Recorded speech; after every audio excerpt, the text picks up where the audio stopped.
Hello नमस्ते, I am Deepali Goyal. स्वागत करती हूँ आप सभी का साइंस मैजिक पर। तो स्टूडेंट्स, कैसे हैं आप सब? आज की क्लास में हम पढ़ेंगे ब्रीदिंग की प्रोसेस की डिटेल के बारे में। यानी लास्ट वीडियो में हमने जाना कि भाई जो हम सांस लेने का और देने का काम करते हैं, जो हम हवा अंदर लेते हैं, हवा बाहर छोड़ते हैं, वह प्रक्रिया किन किन मैं बोल सकती हूँ स्टेप से होकर गुजरती है। हमने जाना कि हवा सबसे पहले नाक के नथुनों में जाती है, फिर वो नेवल पैसेज में नेवल हेयर में जाती है, फिर नेवल चैम्बर में जाती है, फिर हमारी बारी आती है फेरिंग्स की, लेरिंग्स की, ट्रैकिया, ब्रोंकाई, ब्रोंकायोल्स, एल्वियोलाई। ये पूरा प्रोसीजर लास्ट क्लास में हमने पढ़ा। अब हम जानने वाले हैं कि भाई ये नथुने क्या चीज़ है, या जो नेवल हेयर है वो नेवल हेयर है ही क्यों? क्या बिना बाल वाले नाक अगर हमारा होता तो काम नहीं चलता? हमें मुंह से सांस क्यों नहीं लेनी चाहिए? हम बोल क्यों पाते हैं? लड़कियों की आवाज़ पतली क्यों होती है, लड़कों की आवाज़ भारी क्यों होती है? हर चीज़ जानेंगे हम आज की वीडियो में। शुरू करेंगे पहले ब्रीदिंग स्टेप के साथ, जो कि क्या था, हमारे नोस्ट्रिल यानी नथुने। नंबर 1 पे क्या है हमारे पास? हमारी नोस्ट्रिल यानी नथुने। कितने होते हैं? 2 होते हैं। नोस्ट्रिल का कार्य क्या होता है? हवा को अंदर इनहेल करना, यानी सांस लेने का कार्य किसका है? नोस्ट्रिल का। क्लियर है ये बात? दूसरे नंबर पे आते हैं हमारे नेवल हेयर, यानी क्या आते हैं? नाक के बाल। अब ध्यान से सुनिएगा मेरी बात को। हमारे नाक को कई हिस्सों में बांटा गया है। नाक का ऊपर वाला हिस्सा कहलाता है वेस्टिब्यूल। क्या कहलाता है? वेस्टिब्यूल। हिंदी इंग्लिश सेम है। और ऊपर वाले हिस्से में ही क्या होते हैं, सॉरी ऊपर वाला नहीं, आगे वाला हिस्सा, ठीक है, इसे बोलते हैं अग्रनाक। अग्रनाक, नाक के आगे वाले हिस्से को बोलते हैं वेस्टिब्यूल। और इस वेस्टिब्यूल में क्या पाए जाते हैं? इस वेस्टिब्यूल में पाए जाते हैं नाक के बाल। समझ में आई? तो वेस्टिब्यूल नाक के बाल को नहीं कहते, वेस्टिब्यूल उस जगह को कहते हैं जहां पर नाक के बाल होते हैं। क्लियर? उसी तरीके से स्टूडेंट, तीसरे नंबर पे हमारे पास आप जानते हैं नेवल चैम्बर आएगा। क्या आएगा? Naval chamber. बट उससे पहले मैं आपको नाक के सारे चैम्बर्स के बारे में बता देना चाहती हूँ। सबसे पहले तो यही रह गया, नाक के बालों का कार्य क्या है। ठीक है, यानी कि ये कार्य क्या करते हैं, इनका वर्क क्या है। तो आप लोगों को स्टूडेंट्स याद रखना है कि देखो, हमारी एटमॉस्फेयर में, हमारे आसपास के वातावरण में बहुत मिट्टी होती है, बहुत अलग अलग छोटे छोटे पार्टिकल होते हैं, कण होते हैं, जो कि हमारे लंग्स को, हमारे फेफड़ों को नुकसान पहुंचा सकते हैं। उन छोटे छोटे पार्टिकल्स को हमारे नाक के बाल ही हैं जो पकड़ लेते हैं, ताकि साफ हवा नाक के अंदर जाए।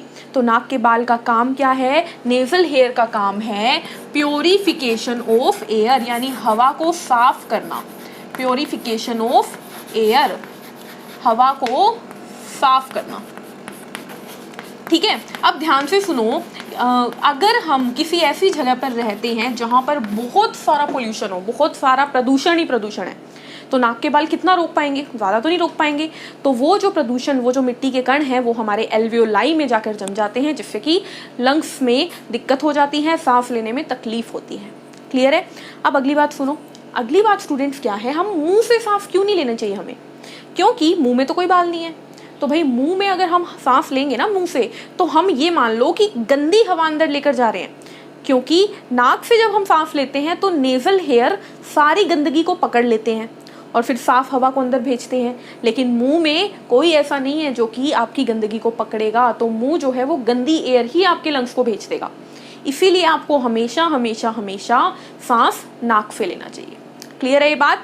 नेक्स्ट, उसके बाद आता है नेवल चैम्बर। बट उससे पहले स्टूडेंट्स, मैं आपको एक और बात बताना चाहती हूँ कि हमारा जो नाक है ना, हमारा जो नोज है, इसका मैंने आपको बताया आगे वाला हिस्सा क्या है? वेस्टिब्यूल। ठीक है, और पीछे की तरफ पड़ता है नेवल चैम्बर, यानी नाक का कक्ष। लेकिन नाक का ना एक और कार्य होता है, आप सभी जानते हो, नाक का एक और कार्य होता है, वो होता है स्मेल करना। यानी हम सूंघ सकते हैं कुछ भी, सूंघना भी तो नाक का कार्य है। तो यहाँ पर आपको ध्यान रखना है कि नाक सूंघ क्यों सकता है?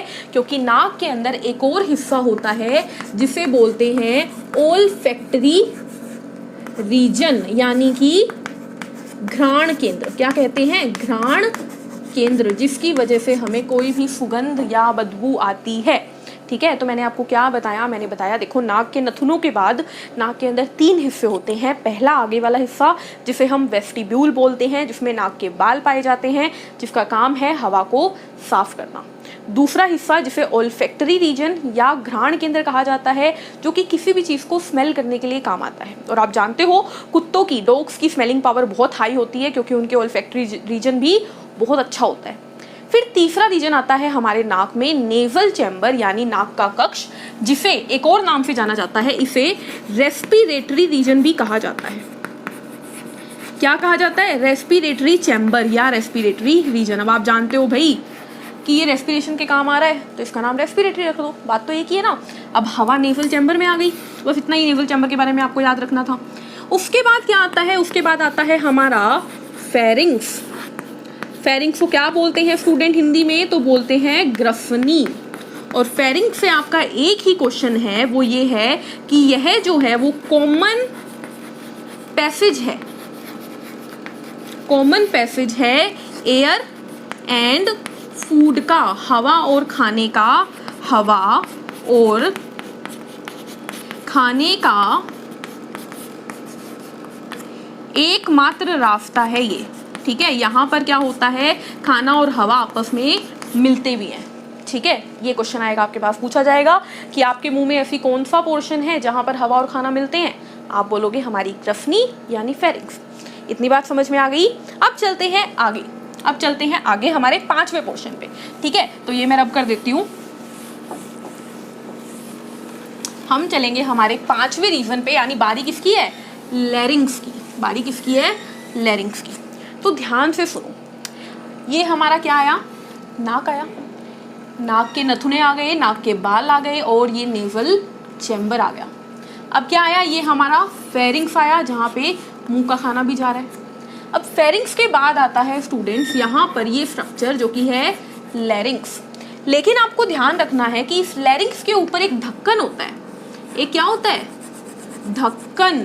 तो अब मैं स्टूडेंट्स लैरिंग्स बताने से पहले आपको एक खास चीज बता रही हूँ, एपिग्लोटिस। क्या बता रही हूँ, एपिग्लोटिस। और ये बात मैं आपको पहले भी बता चुकी हूँ, और मैंने तब भी बोला था ये बात रिपीट होगी।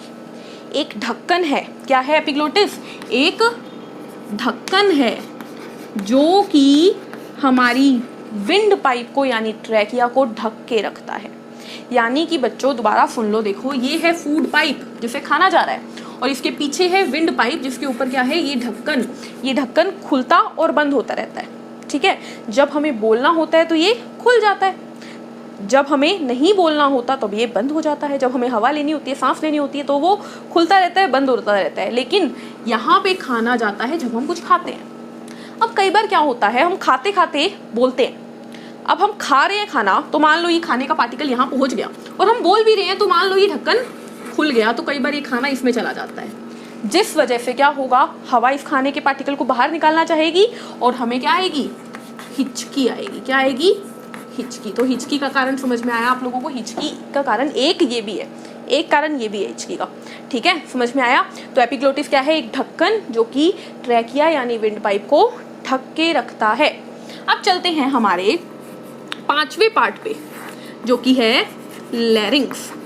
तो लैरिंग्स को आप लोग जानते हैं कंठ बोला जाता है, इसे साउंड बॉक्स बोला जाता है स्टूडेंट्स, या वॉइस बॉक्स बोला जाता है, या ध्वनि यंत्र बोला जाता है।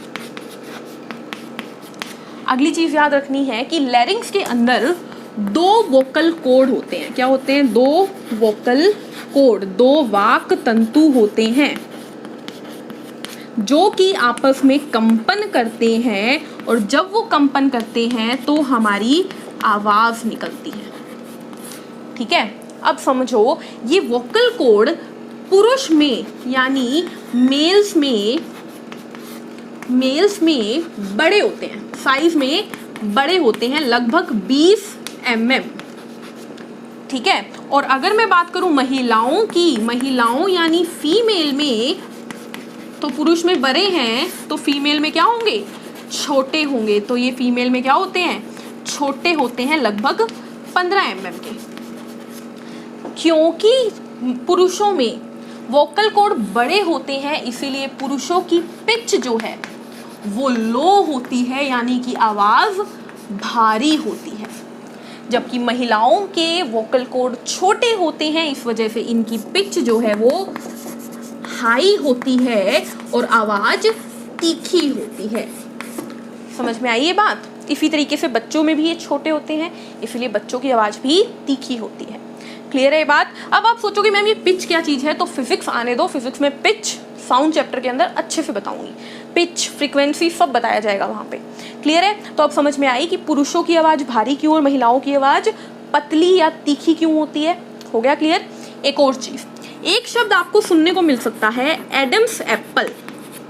एक शब्द है जो कि लैरिंक्स से जुड़ा हुआ है, वो है एडम्स एप्पल। ये क्या चीज है भाई? हिंदी में भी एडम्स एप्पल ही है।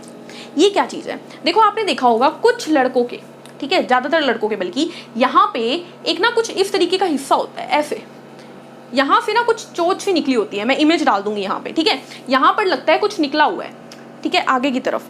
वो क्या होता है स्टूडेंट्स? वो होता है एडम्स एप्पल। लड़कों के वोकल कॉर्ड का साइज बड़ा होता है और जैसे जैसे प्यूबर्टी आती है वो और बड़ा होने लग जाता है, क्योंकि जैसे ही प्यूबर्टी आती है आवाज़ भारी हो जाती है। हम पढ़ के आए हैं अभी। तो आवाज़ भारी क्यों होती है? क्योंकि वोकल कॉर्ड बड़ा हो रहा है, और वोकल कॉर्ड बड़ा होता है तो यहाँ पर वो बाहर दिखने लग जाता है लटका हुआ, और उस बाहर लटके हुए पोर्शन को ही बोलते हैं एडम्स एप्पल। तो बस मैंने आपको इसीलिए ये बात बताई है कि बाई चांस आ जाए एडम एप्पल क्या है तो आप ये मान लो कि भाई ये लैरिंक्स में पढ़ा था तो ये वॉइस बॉक्स है। क्लियर? तो हमने क्या बताया? लैरिंक्स के बारे में बताया। लैरिंक्स को क्या बोलते हैं? ध्वनि यंत्र, साउंड बॉक्स, वॉइस बॉक्स। इसका कार्य है आवाज निकालना। इसके अंदर 2 वाक तंतु होते हैं जो कि कंपन करके साउंड निकालते हैं, यानी कि वाइब्रेट करके साउंड निकालते हैं। फिर महिलाओं में ये छोटे होते हैं 15 mm के, पुरुषों में ये बड़े होते हैं 20 mm के।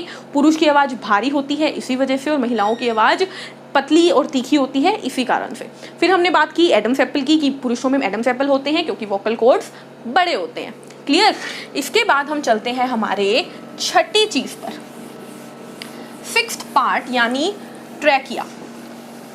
अब हम बात करेंगे, देखो लैरिंक्स के बाद क्या आता है स्टूडेंट्स? छठी चीज आती है ट्रैकिया। ट्रैकिया को बोला जाता है विंड पाइप, या इसी को बोलते हैं श्वास नली। ठीक है, ट्रैकिया के बारे में आपको ये याद रखना है कि देखो एक कोल्ड ड्रिंक की पाइप है, जब हम उसमें से कोल्ड ड्रिंक पीते हैं तो कई बार पाइप आपस में पिचक करके चिपकती है। तो भाई जब हम एक पाइप में से हवा को लेना और छोड़ने का काम कर रहे हैं और वो पिचक रही है, तो भाई ये क्या है? ये भी तो पाइप है, और यहाँ क्या आना जाना कर रही है? हवा। तो ये भी तो पिचक सकती है। तो जो ट्रैकिया है स्टूडेंट्स वो पिचक जाएगी तो आप लोग सांस नहीं ले पाओगे, और सांस नहीं ले पाओगे तो मर जाओगे। तो इसको पिचकना नहीं चाहिए। इसको पिचकाने से रोकने के लिए हम क्या करते हैं, इसके ऊपर हम क्या करते हैं, मतलब भगवान ने क्या किया, इसके ऊपर कुछ इस तरीके की ना रिंग्स लगा दी। और ये रिंग्स क्या होती हैं? रिंग्स होती हैं कार्टिलेज। ये बात मैं कार्टिलेज में भी आपको बता चुकी हूँ, यानी उपास्थि।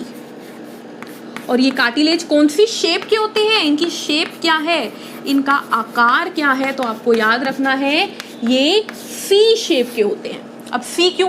देखो मैंने आपको बताया था कि हमारी आगे की तरफ होती है विंड पाइप, और विंड पाइप के बिल्कुल पीछे होता है हमारा फूड पाइप यानी ईसोफेगस। अब देखो अगर ये पूरा गोला होता कार्टिलेज का तो वो ईसोफेगस में अड़ता, इसीलिए वो सिर्फ आगे आगे लगाया गया, इससे कि वो चिपके नहीं। तो ट्रैकिया में आपको यही खास बात याद रखनी है कि ट्रैकिया के अंदर कार्टिलेज यानी उपास्थि पाए जाते हैं सी शेप के, ताकि वो कोलैप्स यानी पिचके नहीं। उसके बाद बात करते हैं 7वें नंबर की। तो ट्रैकिया डिवाइड होती है 2 ब्रोनकाई में। ब्रोनकाई में कुछ नहीं है बताने वाला, ब्रोनकाई क्या है? 2 है। और फिर 8वें नंबर पे कि ब्रोनकाई डिवाइड होती है बहुत सारी ब्रोनकाइओल में, उसमें भी बताने वाला कुछ नहीं है, पाइप है एक। उसके बाद आती है 9वें नंबर पे हमारी एल्वियोलाई, और ये तो भाई बहुत ज़रूरी है। तो एल्वियोलाई पढ़ने के लिए हम मिलेंगे हमारी नेक्स्ट वीडियो के अंदर, जिसमें हम एल्वियोलाई, लंग्स, डायफ्राम, रिब्स यानी पसलियाँ, ये सब डिस्कस करेंगे। मिलते हैं नेक्स्ट वीडियो में। आई होप आप लोगों को ये क्लियर होगा। तो चैनल को लाइक कीजिए, शेयर कीजिए, सब्सक्राइब कीजिए, टेलीग्राम पेज को सब्सक्राइब कीजिए अगर आप कोई भी नोट्स चाहते हैं या टेस्ट चाहते हैं। Take care, thank you, bye bye.